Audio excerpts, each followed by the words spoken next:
പിന്നെ നമുക്ക് കുറഞ്ഞെങ്കിൽ കൂടി എങ്ങോട്ട് പോകണം, നമ്മൾ ഏതൊരു കാര്യം ചെയ്യുമ്പോഴും നമ്മൾ കണ്ടില്ല പഠിച്ചില്ലല്ലോ എന്നൊരു പോയിന്റ് നമ്മുടെ മൈൻഡിൽ വരും. അപ്പോൾ എന്തായാലും പിന്നെ ഒരു പ്രതീക്ഷ, എന്തായാലും ഇത് ജയിക്കണം എന്നൊരു മൈൻഡ് സെറ്റ് നമുക്ക് എപ്പോഴും ഉണ്ടായിരുന്നു. ഒന്ന് നമ്മുടെ പ്രതീക്ഷ, എന്തായാലും എനിക്ക് നേടണം എന്നൊരു നമ്മുടെ ഒരു സെൽഫായിട്ടൊരു ഇതുണ്ടാവുള്ളൂ, അതുണ്ടായിരുന്നു. വിജയത്തിലേക്കുള്ള ഏറ്റവും വലിയ എനർജി എന്ന് പറയുന്നത് മുമ്പുള്ള വിജയിച്ചവരുടെ കഥകളാണ്. അങ്ങനെയുള്ള ഒരുപാട് കഥകളുമായിട്ടാണ് നമ്മൾ കഴിഞ്ഞ കുറച്ച് വീഡിയോകളിലായിട്ടുള്ളത്.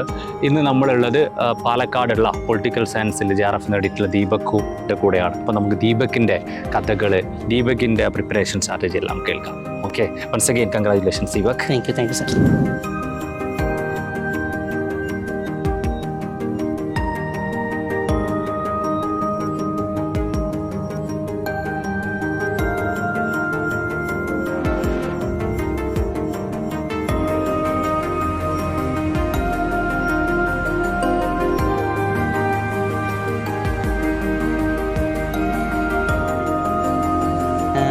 നമ്മുടെ സബിത മാമിൻ്റെ വീഡിയോസ് കാണും, ടീച്ചിങ്. പിന്നെ നമ്മൾ ഈ പഴയ കുറേ ഇതുണ്ടായിരുന്നല്ലോ, ICTൻ്റെയും കമ്മ്യൂണിക്കേഷൻ്റെയും ഒക്കെ കുറച്ച് ടീംസ്.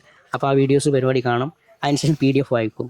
നോട്ട് എഴുതുന്നത് കമ്മിയാണ്. അപ്പോൾ പിന്നെ എങ്ങനെ പഠിച്ചു, കുറച്ച് വീഡിയോ കണ്ടിട്ട് എനിക്ക് റെഗുലർ ക്ലാസ് എനിക്ക് കിട്ടുമ്പോഴേ എനിക്ക് അത് സാറ്റിസ്ഫൈ, ഞാൻ പഠിച്ചു എന്ന മൈൻഡിൽ എനിക്ക് കയറുള്ളൂ. അല്ലെങ്കിൽ പിന്നെ PDF പിന്നെ വായിക്കും, പിന്നെ PDF വായിക്കും. അങ്ങനെ പിന്നെ മാത്സിൻ്റെ ഇപ്പോൾ സാറിൻ്റെ ഇപ്പോൾ നമ്മൾ കാണും, എഴുതിയൊക്കെ എടുക്കും.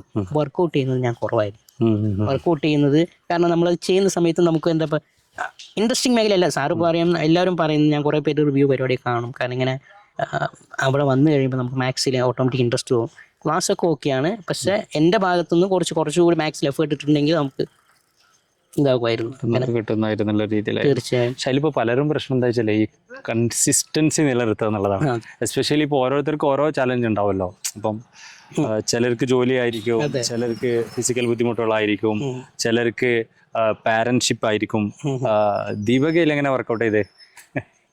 എനിക്ക് ഞാൻ എനിക്കെപ്പോഴും പുറത്ത് പോയപ്പോൾ ഞാൻ രാവിലെയൊക്കെ വീഡിയോസ് കാണും. എന്നും ഏറെക്കുറെ എനിക്ക് ചിലപ്പോൾ പുറത്ത് പോകേണ്ടി വരും, ചിലപ്പോൾ ഇങ്ങനെ വണ്ടിയിൽ ഇങ്ങോട്ടും പോകും, എങ്ങോട്ടെങ്കിലും അത്യാവശ്യം ഉണ്ടെങ്കിൽ പോകും വരും.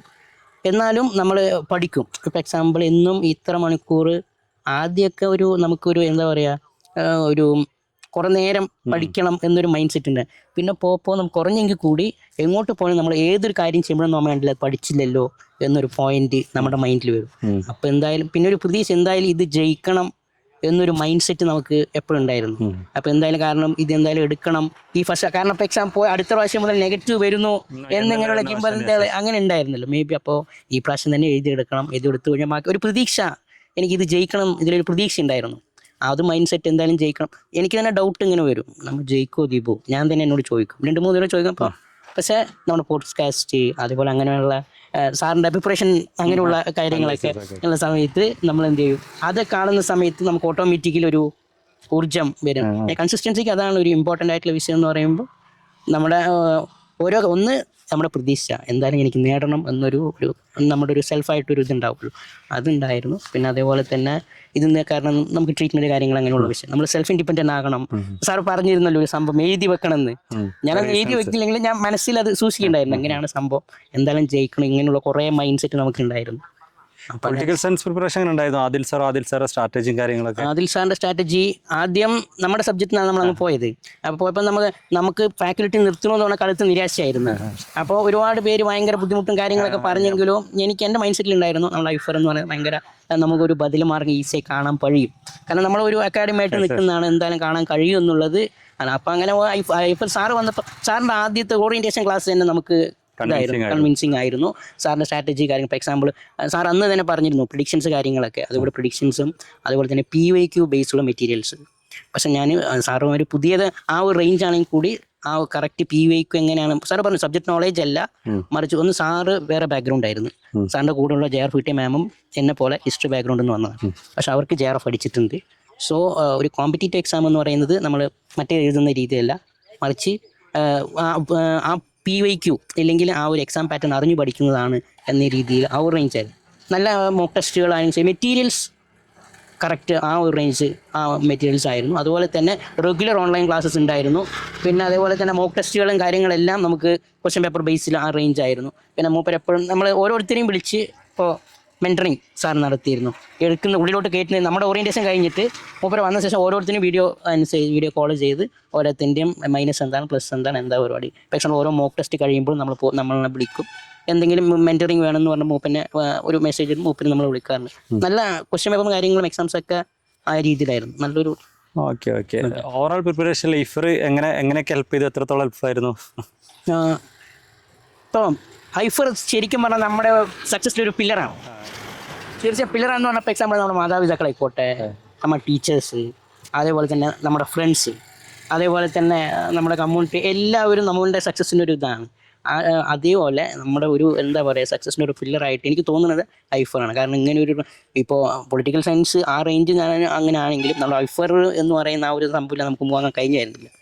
2-3 പേര് എന്നോട് പറഞ്ഞിട്ടുണ്ടായിരുന്നു ഇങ്ങനെ IFRയുടെ മെറ്റീരിയൽ ഉഷാറാണ്, IFR നമ്മൾ എഫേർട്ട് വിട്ടാൽ IFRയുടെ കൂടെ നമ്മൾ എന്തായാലും ജയിക്കും.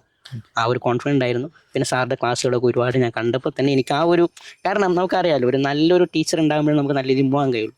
അത് നമുക്ക് ഡിസ്റ്റൻസ് എഡ്യൂക്കേഷൻ ഉണ്ടായിരുന്നില്ല.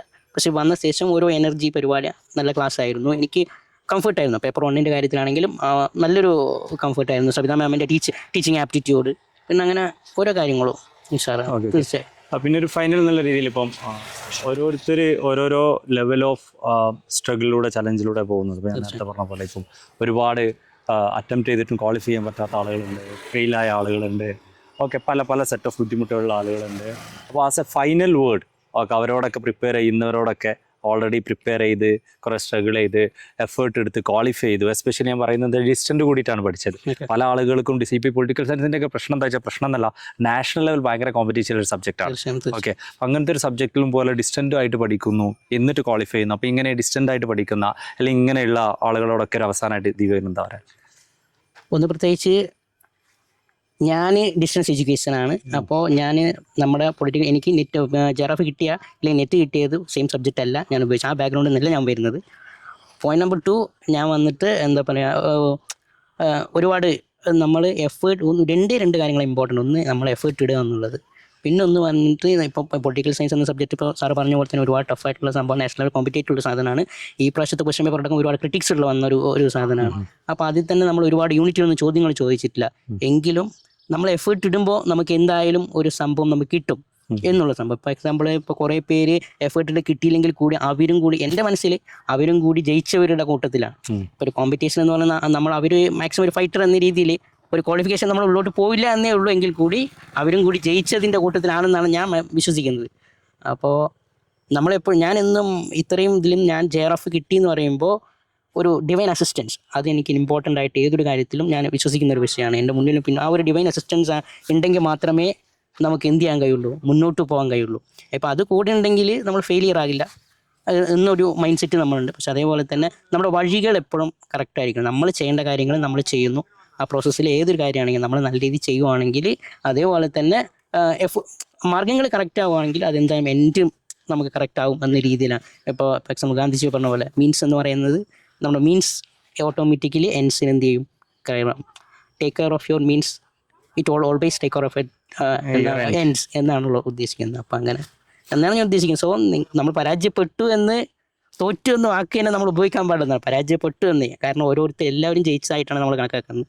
സോ ഇനി അതേ രീതിയിൽ നമ്മൾ മുന്നോട്ട് പോവുകയാണെങ്കിൽ, ഇപ്പോൾ എക്സാമ്പിൾ ഇപ്പോൾ എനിക്ക് ചെയ്തു, ഇപ്പോൾ ഞാൻ തന്നെ അൺഎക്സ്പെക്റ്റഡ് ആയിട്ടാണ് എനിക്ക് മേ ബി, കാരണം നമ്മൾ എഫേർട്ട് ഇട്ടു, 100% എഫേർട്ട് ഇട്ടു, കാര്യങ്ങളൊക്കെ ചെയ്തു. എങ്കിലും കൺസിസ്റ്റൻസി കീപ്പ് ചെയ്യുക, എഫേർട്സ് കാര്യങ്ങൾ ഇടുക, അതേപോലെ തന്നെ നമ്മൾ ജയിക്കുന്നുള്ള 100% വിശ്വസിക്കാൻ. അതാണ് ഇമ്പോർട്ടൻ്റ് ആയിട്ടുള്ള പോയിന്റ്. ഞാൻ തന്നെ സെൽഫ് ഡൗട്ട് വിളിച്ചിട്ടുണ്ട്, ദീപക് ജയിക്കുമോ, സെൽഫ് ഡൗട്ട് എന്ന് പറയുന്നത് എന്തായാലും ഒരു സക്സസിൻ്റെ ഒരു വേ ആണ്. അപ്പോൾ അത് കാരണം കൊണ്ട് ജയിക്കും. ഞാനിപ്പോൾ നമ്മളെല്ലാവരും ജയിക്കും എന്നുള്ളതാണ് നമ്മുടെ ഒരു. അതാണ് അതിൻ്റെ. Okay, so